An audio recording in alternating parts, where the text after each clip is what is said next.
Who wants to take this? Is this one of the Bobs? Mr. Hanson?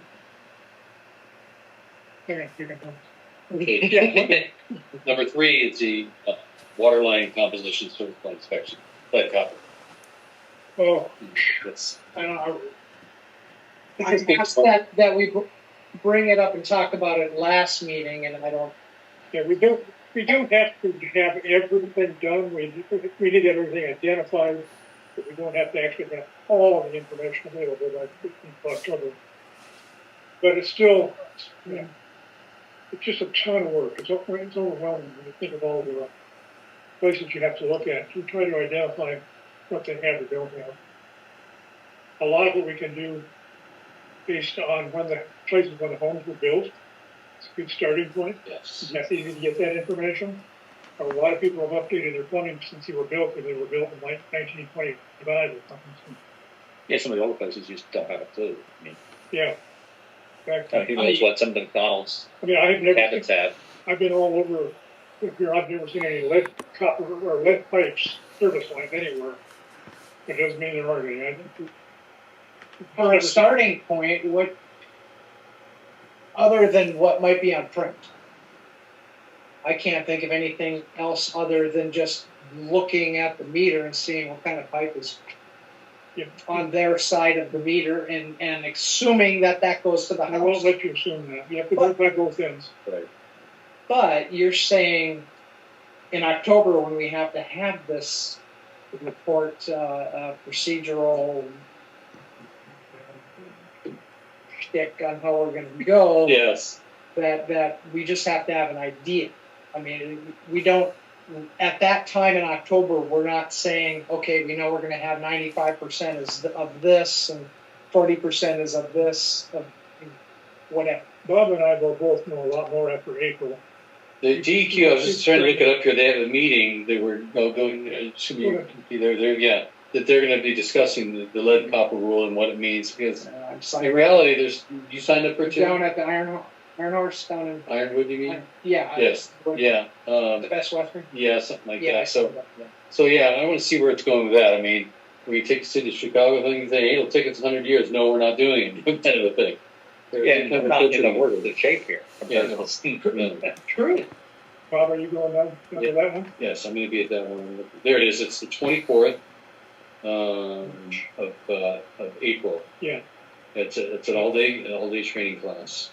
So I'm planning to be there too. I'm planning to be there. So that's the kind of big one where you can kind of see has there been any movement, anything changed? Is there any common sense? Now, reality, I don't know about you, Bob, but most of the systems that we manage are built after 1988 when lead service line and fittings were all banned from the state of Idaho. Yeah, they were built after 88. And so it's kind of like, why are you making them go through the same thing? Even brand new systems built after 2000.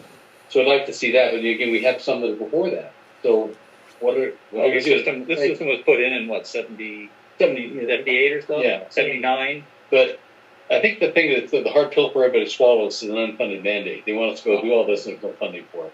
And we're kind of used to hearing about there are some big lawsuits out there right now. Yeah. We can't wait to see how they work out. Right. In fact, I hate to wait till April to get the information we need. Yeah. Because we're losing the last part of February and March, Right. part of April before we even have the tools we need to proceed. Right.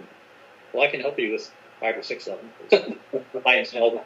Yeah. Oh, Russell. I can't imagine any way to really handle this guerrilla right now other than just making lists of addresses and start plugging in notes. That is, I mean, that's Make a big spreadsheet. every single address on the system, and we can start accumulating data and posting it, and they supply the spreadsheets we have to use. okay. So Yes, we can't just do our own.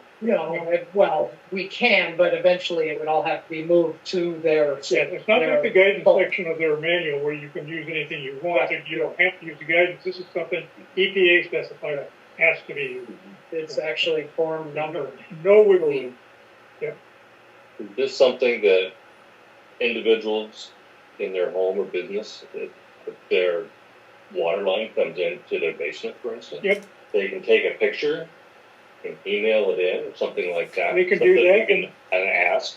They can do that and when you report to you directly or us directly. Right. And then they also have a scratch test lined out where you can scratch it with a copper pin or scratch to tell what type of material it is. I don't know if you've seen that yet. Yeah, but I think the one thing to keep in mind is that most people have a hard time knowing where their water is actually comes in. A lot of them, they have no clue what's going on. Yeah, most of them don't. Yeah. I have a problem in my crawl space, and I got to move some stuff to access that right now. But that's certainly something I can do as a That's start. come up in discussions Just with the take a regulators. picture and send it in, email. Yeah, it's come up with the regulatory agencies on having access to people's crawl spaces or their basements. And in Idaho, we're not going to mandate that you have to let people in. And the other side, it's outside their crawl space. What do we do? Tear up their gardening? To go trying to guess where it might be? Because again, we didn't put it in. There's no tracer wire on this thing. Yeah, but it may be one of these things where you go through, get the easy ones that you can see right at the meter. Mm-hmm. And then as over the years, because when I was reading, it's like, this is not something you have to have done all at once. As an example, Waller Road. Why would we go up and dig all those when we would put in? They're all brand new. They're all brand new. So kind of why are they going to make it do that? And maybe we can just go through and check those off. Hey, it's new. Yeah. After Lots of 88 times you can't even tell looking at a meter vault what you've got going to the house from the meter vault. Right. Because you got a riser in there, and the meter's sitting up there in the riser, and that's below ground where it comes out of there and goes to the house. And usually you can't dig that up without taking the meter vault out. Yeah, and it's not just a matter of just scooping up. What if there's other utilities in the same disc? Then you're hand digging or vac truck. Maybe a vac truck might work to get out of there, but these are all. It's a nightmare, and I think there's going to be a lot of pushback as we work through it. Well, if we ever had to use a vac truck, Regardless. there are several out there, but wouldn't it be nice if KG&T did some healing with us? Because they've got a vac truck and we could get some kind of